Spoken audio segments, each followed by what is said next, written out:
like to introduce our speaker, Dr. Breeding.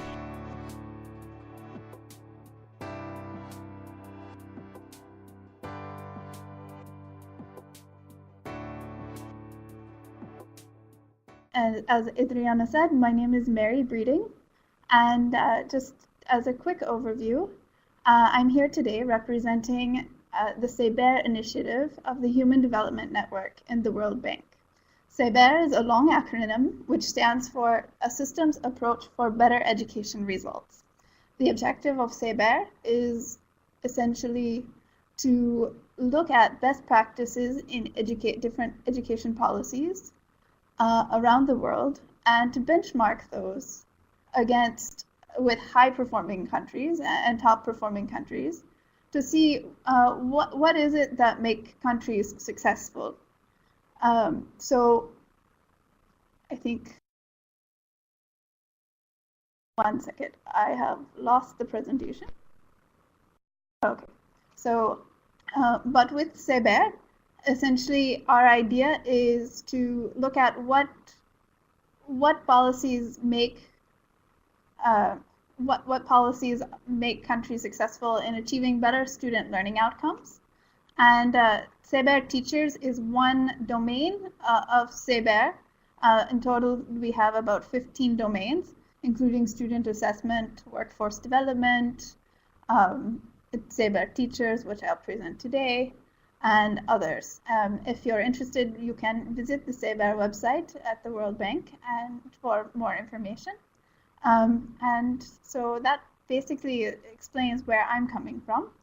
I'd like to go ahead and get started with our presentation. Today I'll be presenting information, I'll be presenting a PowerPoint presentation and talking about what matters most in teacher policies. This is our framework that we use within the SABER Teachers group, but also it's created with the idea of thinking about which policies lead to an ideal system which teacher policies lead to an ideal system. Just before we get started, I'd like to ask you a question about yourselves, just to know what type of organization you're currently working with, and just to get a sense of where everybody's coming from today who's visiting us.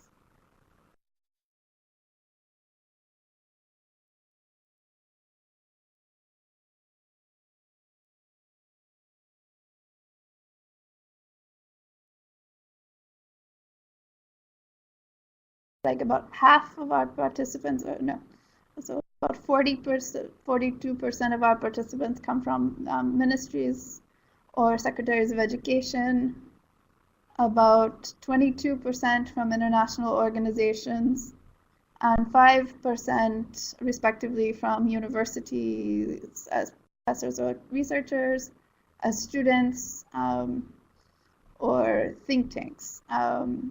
And then about 10% of our participants are from schools, so representing principal teachers or head teachers.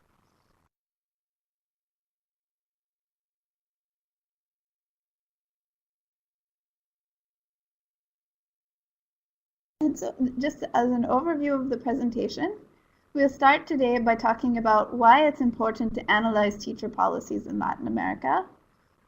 Adriana's presentation has addressed this question to some degree, and we'll continue to talk about it.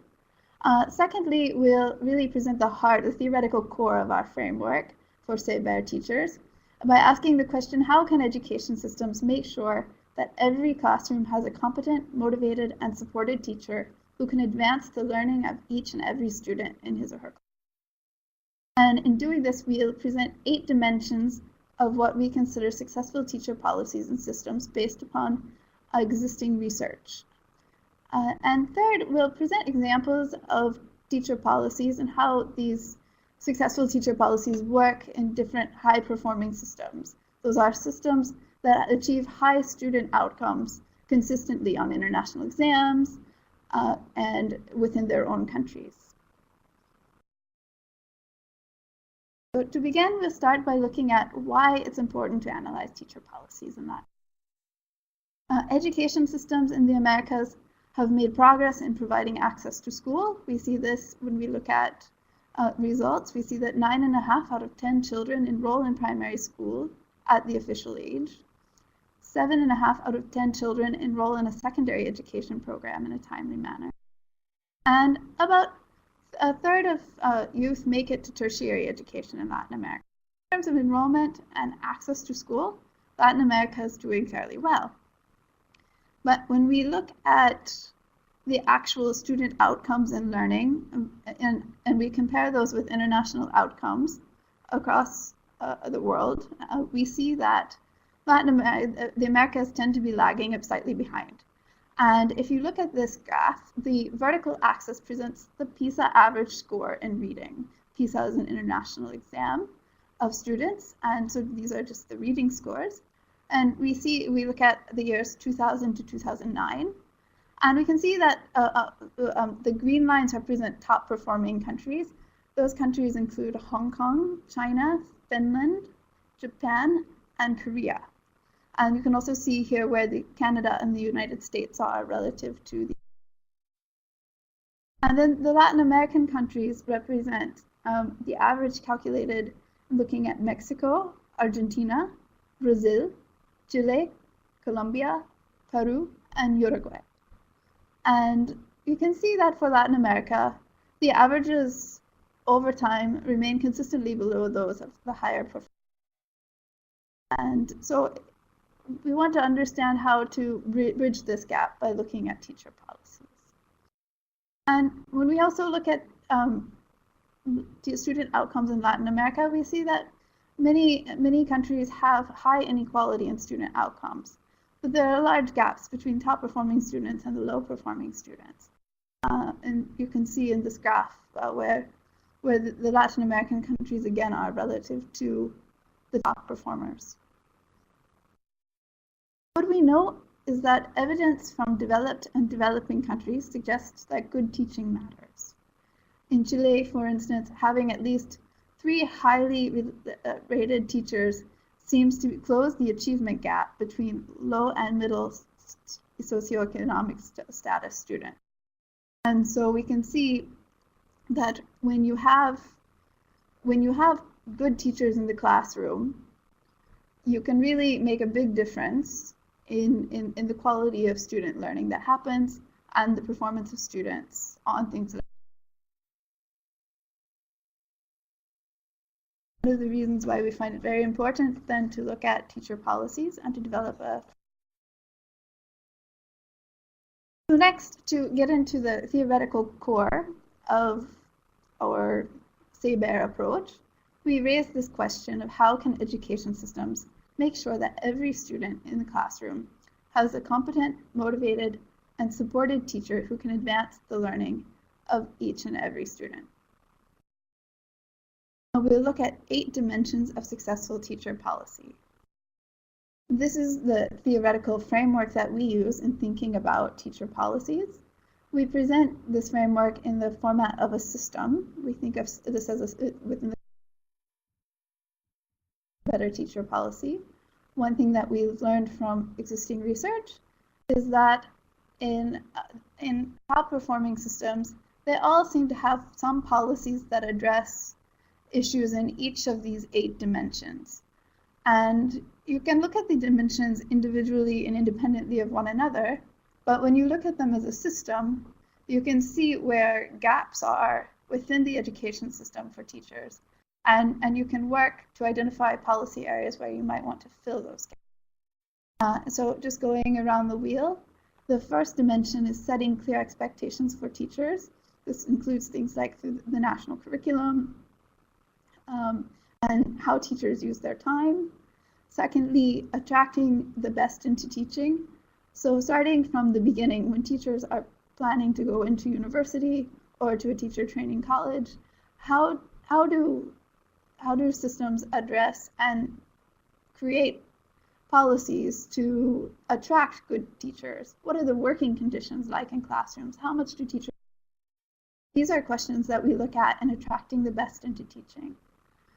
Third, in preparing teachers with useful training and experience.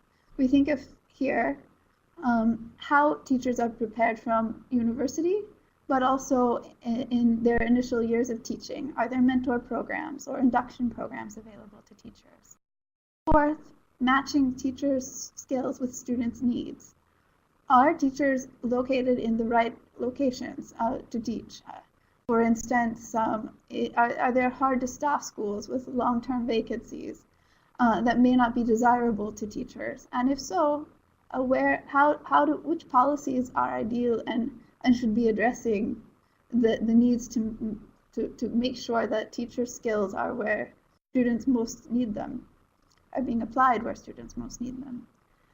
Fifth, leading teachers with strong principles. Once we have teachers in schools, how do we ensure that the schools themselves provide principals that can be strong leaders? And what types of training and so on are available to principals? What policies exist or should it be in place to ensure that principals are leaders within their respective schools? Sixth, monitoring teaching and learning. In this case, how are teachers assessed? Are there internal evaluations where the principal assesses the teacher? External evaluations where government comes and observes teachers teaching? What are the systems and policies that best or lead to best practices in terms of monitoring teaching and learning? 7, supporting teachers to improve instruction. When we talk about supporting teachers, looking at things like professional development, how many days a year are ideal for providing professional development? What are the types of professional development activities that are ideal for reaching and achieving the best teacher policies and student outcomes? 8, motivating teachers to perform. When we talk about motivating teachers to perform, what kinds of incentives should be made available to teachers to make sure that they are working to the best of their potential within their existing classrooms? These are the 8 policy dimensions that we think about within SABER when we look at a systems approach to. And I'll just go through each one of these, and within each one we've identified types of policy that we find to be ideal within top performing systems. And so based upon existing research of how students are performing, we link these policies to better outcomes in student performance. And we also try to understand how these policies relate to one another within the system. So within the first policy dimension, setting clear expectations for teachers. There are 3 policies that we've observed are ideal within the system. The first, each system should include some kind of policy to address the curriculum. The curriculum and official policy serve as a guide for what teachers are supposed to teach and students are supposed to learn. Secondly, the teaching and non-teaching tasks of teachers need to carry the teaching and non-teaching tasks that teachers need to carry out are clearly specified. We have clear definitions for the use of teachers' time, working time, and we understand how they should spend their time at work. And the number of hours, and for instance, that they should be at work, and making sure that there's enough time for non-teaching tasks as well as teaching tasks. Non-teaching tasks may include mentoring peers, collaborating on school plans, designing the curriculum, participating in school evaluations, or professional development kinds of activities. In terms of attracting the best into teaching.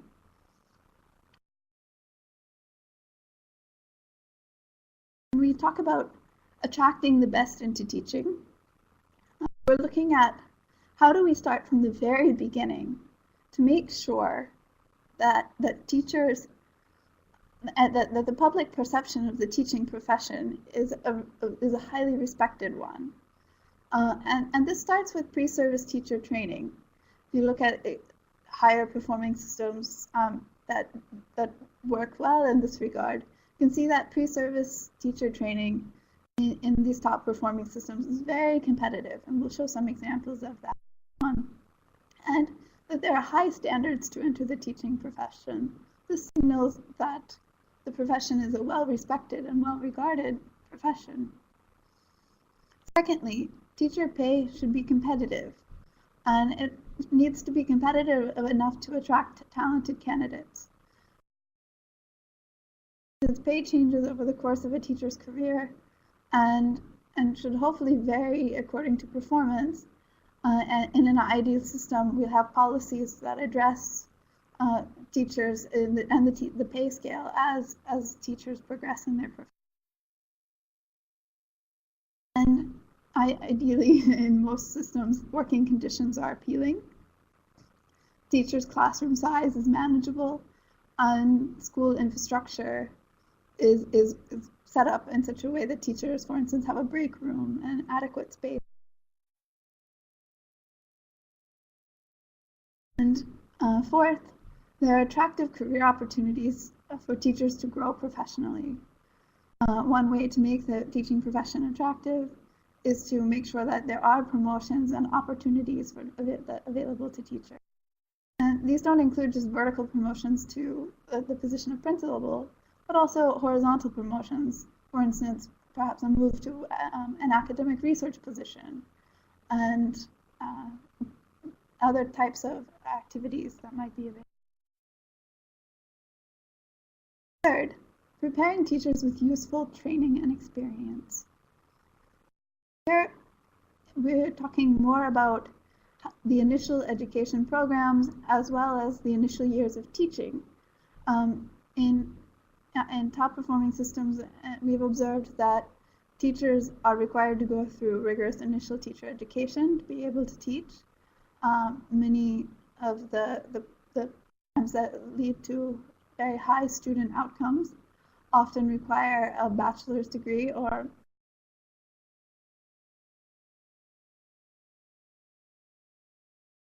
classroom experience is also required of all starting teachers in most ITES.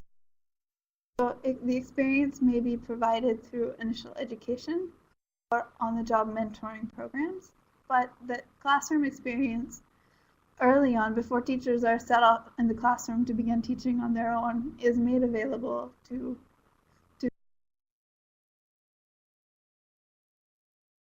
fourth. When we talk about matching teacher skills with students' needs, this is a policy dimension that we talk about in terms of making sure that vacancies are filled and that the number of subjects that being taught within a country are also being filled with adequately trained teachers throughout the system, so that teachers don't just teachers don't all want to teach in the same set of schools, and with those students from higher socioeconomic backgrounds and in desirable locations. But I want to make sure that there are incentives for teachers to work in other areas. For instance, where we have hard to staff schools. I know in many places with like village locations where maybe there's not a school available for the teacher herself to send her own daughter or son to school. She may not want to go to that village to work. How do we provide incentives for teachers to work in hard to staff schools? Ideally, when you have such situations, you can have government policies to address these situations by offering incentives. And incentives for teachers to teach in critical shortage. And when we talk about critical shortage subject areas, we mean areas where there are long-term vacancies to teach particular subjects. Math or science, for instance, may be a problem, but there may be plenty of teachers in the humanities. How do you ensure that teachers, that if there's a shortage in math or science, will be able to fill those?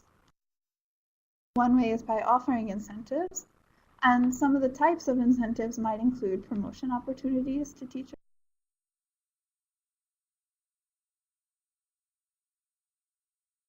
higher basic salary, monetary bonuses, subsidized education, so student loan remittances for those who need them, for instance, or housing support if it's difficult and a teacher needs housing support. Offering that as an incentive may be an additional way to attract. Leading teachers with strong principles. Area where, as I mentioned previously, the idea is to ensure that principals and head teachers located can act as a leader for that school. And in order to do that, educations have to invest in developing qualified school leaders. And there must be a focus on programs to support the development of leadership skills and ways to reward principals' performance to show that well in the school, perhaps through monetary bonuses or other types of rewards. Then we can ensure that we follow with policies in place.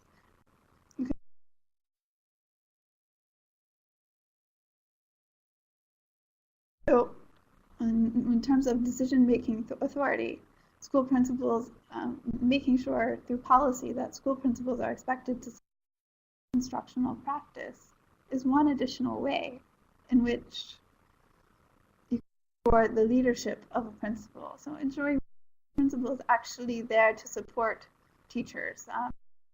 They can turn to the principal. Important policies to have in place. Make sure that other ways to do this are to have policies that ensure that to evaluate teacher performance. In terms of monitoring teaching and learning, achievement data, ensuring that student achievement data are made available. Informed teacher policy is one additional way of monitoring teaching and learning. And here, if student achievement data are available to inform teaching, they can be used, if shared with the teacher, to help him or her improve her own instruction in the classroom.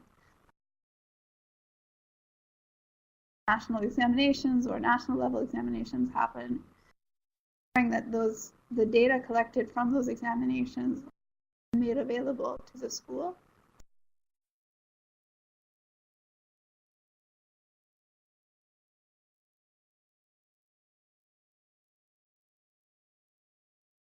Monitoring teaching and learning.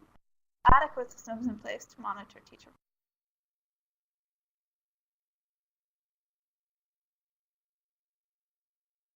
As well as having external kinds of evaluations where public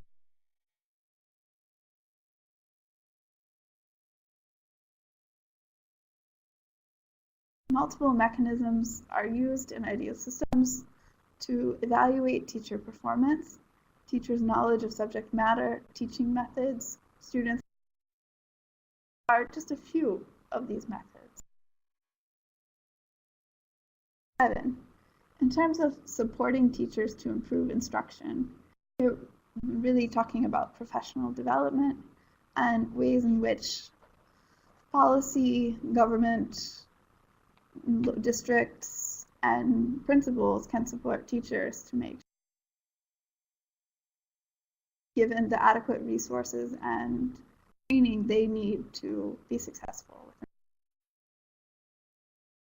In order to do that, policies can change, but we have to ensure that that teacher professional development activities are collaborative and focused on instructional improvement. Research suggests that one-off activities, for instance, or one-time activities don't lead to better teacher performance in the classroom, but professional development activities need to happen routinely, and they need to be integrated with the teacher's lesson plans and work program so that is able to apply what she's learning in the professional setting to her classroom. And teacher professional development is assigned based on perceived needs of teachers.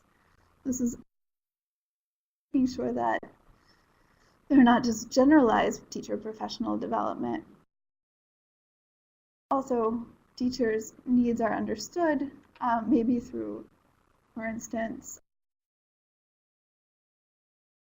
by the principal, and if a teacher needs to receive a particular type of training, she can be assigned to receive that specific.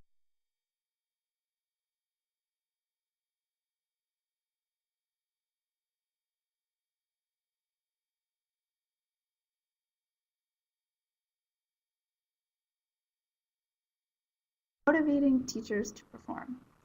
When we talk about motivating teachers to perform, we're really thinking about what kind of incentives and opportunities can policy deliver to ensure that teachers are working to the best of their abilities within their class. Some of these include making sure that career opportunities are linked to teachers' performance. Promotion opportunities, or, and again, those could be vertical promotions,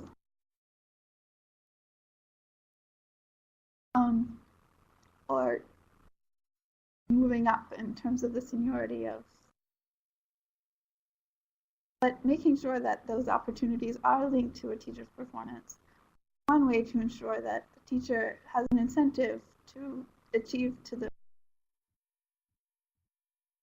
They're also making sure that there are mechanisms to hold teachers accountable for good monitoring and evaluation, can observe teachers, making sure that teachers are accountable for their performance.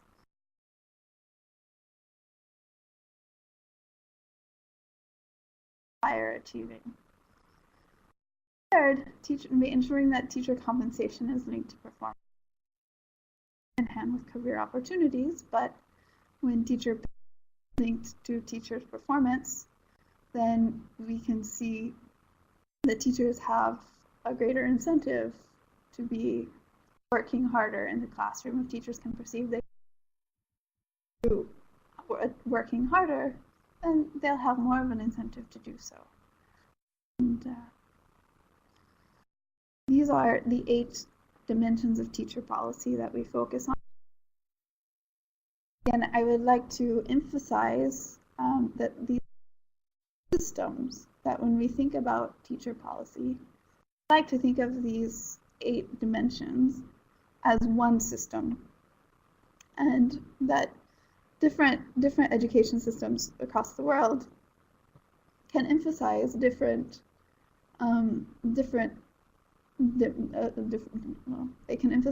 dimensions of this teacher policy to make sure that their system is achieving the best results that.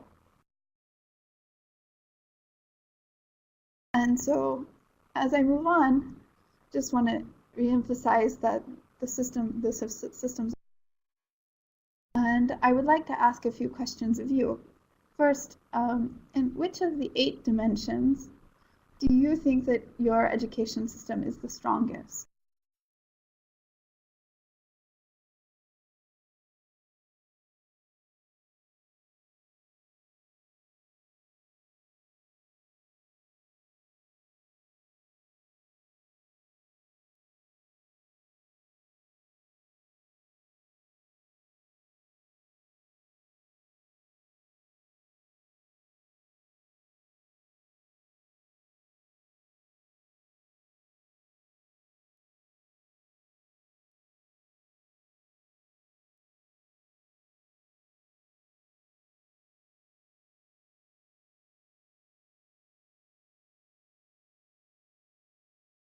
Interesting. So nearly half of our participants say that supporting teachers to improve instruction is the strongest area within their existing education system.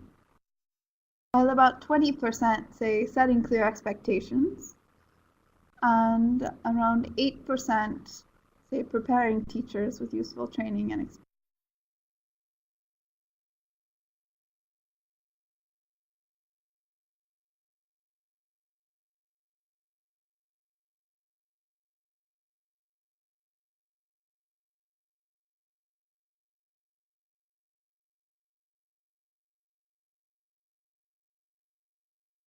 Next, in which of these 8 dimensions do you think your education system could use the most improvement?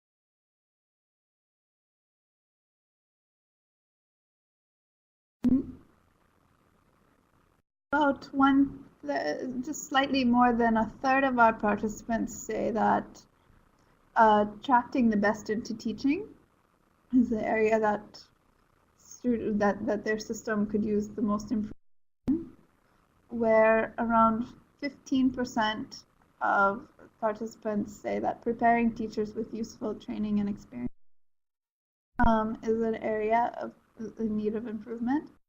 And 15% also say supporting teachers to improve instruction.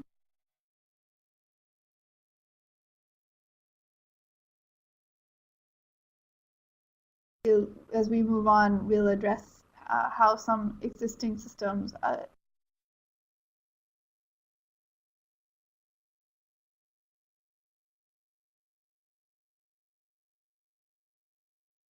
Next part of our presentation, we'll talk about examples from high-performing systems to get a better sense of the internal coherence of within those 8 goals that I've discussed.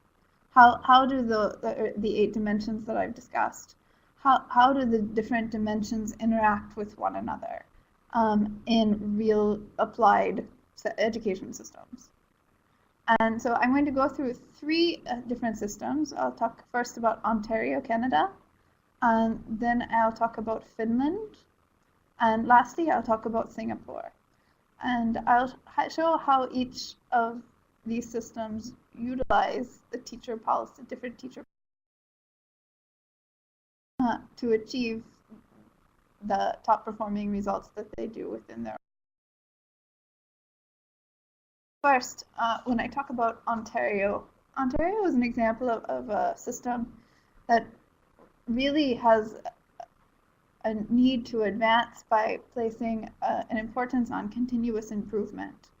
The government's policies are directly involved in setting clear expectations for teachers, preparing teachers with useful training and experience, matching teachers' skills with students' needs, leading teachers with strong principles, and supporting teachers to improve. And they're also quite strongly involved in monitoring learning and monitoring teaching and learning. But really what stands out when we look at Ontario, Canada, high results as well as its own national level examinations. And it has been rapidly improving in recent years. And so when we look at why, 3 particular areas really stand out: preparing teachers with strong principles, and then supporting teachers. What is it that Ontario, Canada does? First, in terms of preparing teachers with useful training and experience, there are very high standards that are set within the teaching profession. There's a minimum of a master's degree. So in Canada and more nationally, in order to become a teacher, you must first acquire a bachelor's degree in your specialized field. and then you go for an additional.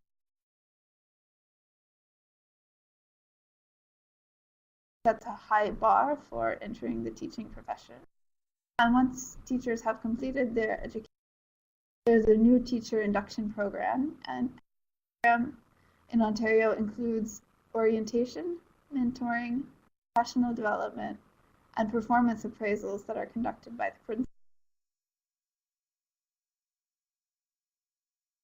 Secondly, in terms of leading teachers with strong principles, this is one area where where Ontario specifically has really emphasized making sure that every principal is really working to his or her hardest, the fullest potential. And they do that with a few ways. One, they ensure that there are strict requirements to becoming a principal. Includes classroom experience and a graduate degree. And also, when new principals come on board, they are mentored for 2 years before they really let out on their own. And so principals really are provided also with a great deal of support and guidance as third, in terms of supporting teachers to improve instruction, focuses on building teachers' capacity throughout their careers with ongoing professional development. There's an emphasis on ensuring throughout a teacher's career, and that happens with a great development which is structured around the teacher's daily tasks and her. And then there are periodic evaluations of teacher performance to assess teacher professional development needs.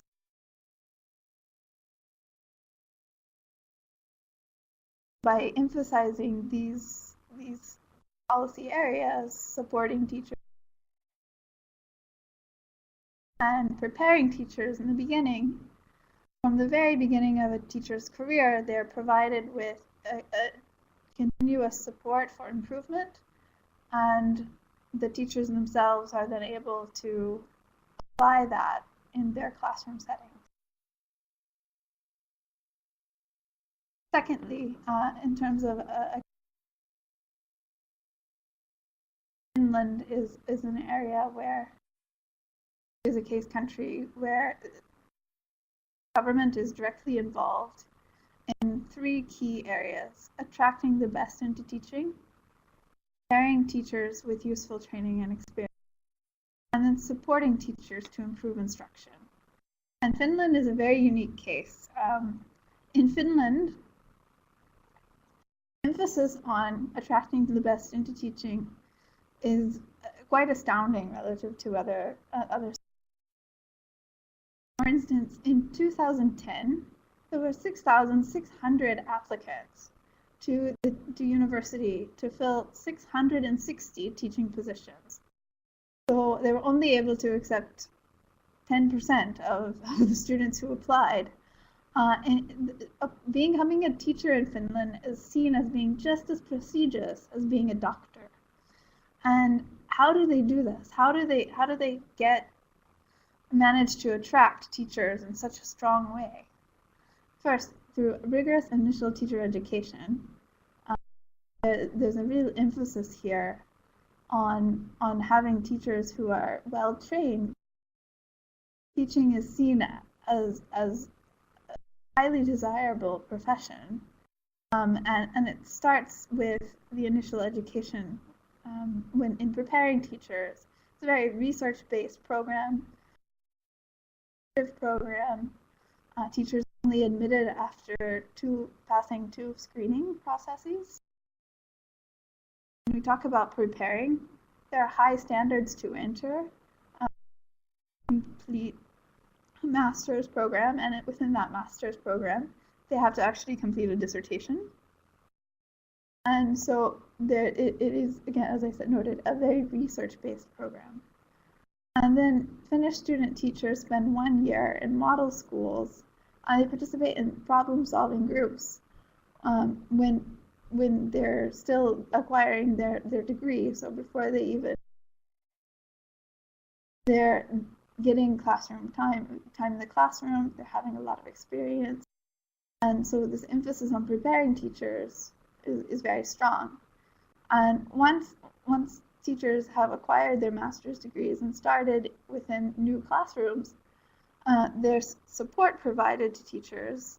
There's continuous, but teachers are given a great deal of autonomy to develop their own lesson plans, to the curriculum. The government is really very hands-off once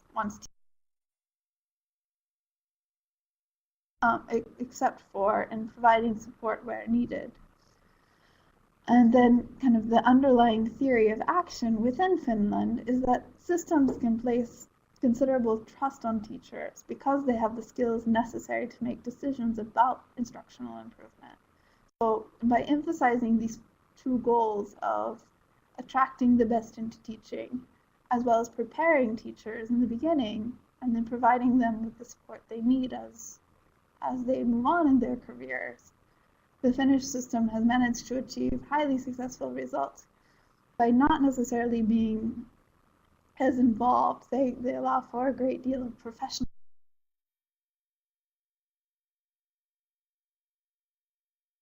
Then kind of swinging in a different direction, so to speak. Singapore might be the opposite of Finland when we talk about government involvement and teacher policy. Singapore has a heavy amount of direct government involvement across each of these.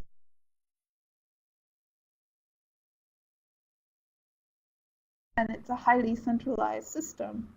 It's one that manages to achieve very impressive results in terms of student outcomes and learning every year, linked with teachers. What is it that Singapore does? Singapore emphasizes preparing teachers with useful training and experience. By having one centralized teaching university, the selection process is a highly competitive one. And there's a highly regimented career track that happens in the initial stages of becoming a teacher. Teachers are, in the beginning, placed into one of three tracks. Into a leadership role, where they might then later become principals or administrators. Or third, into a track for becoming a teaching specialist.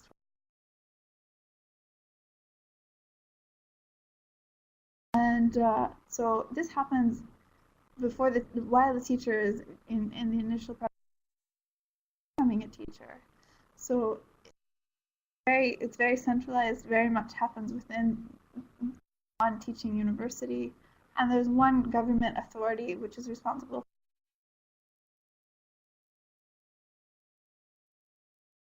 Singapore then, through policy, is able to directly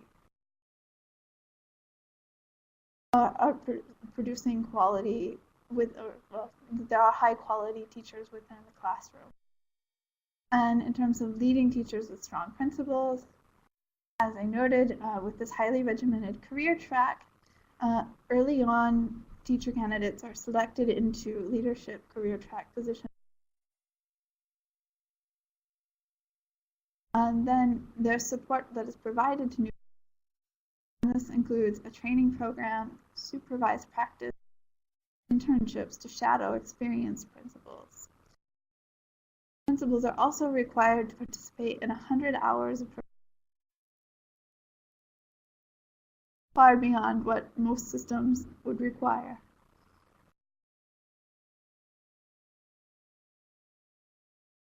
Another way Singapore's policies directly quality teachers in the class.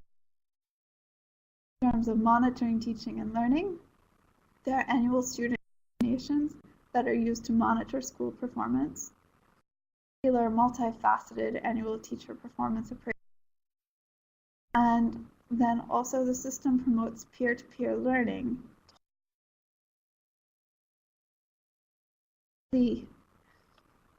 A system of monitoring that comes from 3 different directions: through student examinations and understanding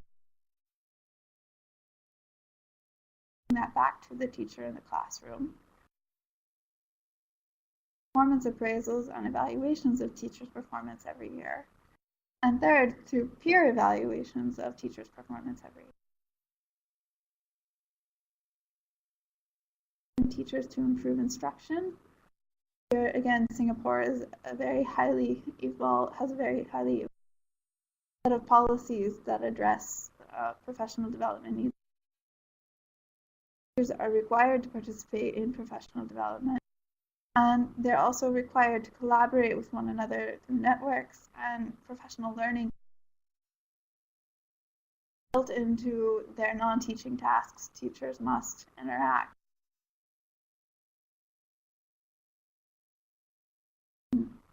in supporting one another. And lastly, in terms of motivating teachers to perform, Singapore rewards high-performing teachers with know that if they're doing well in the classroom, they can be eligible for.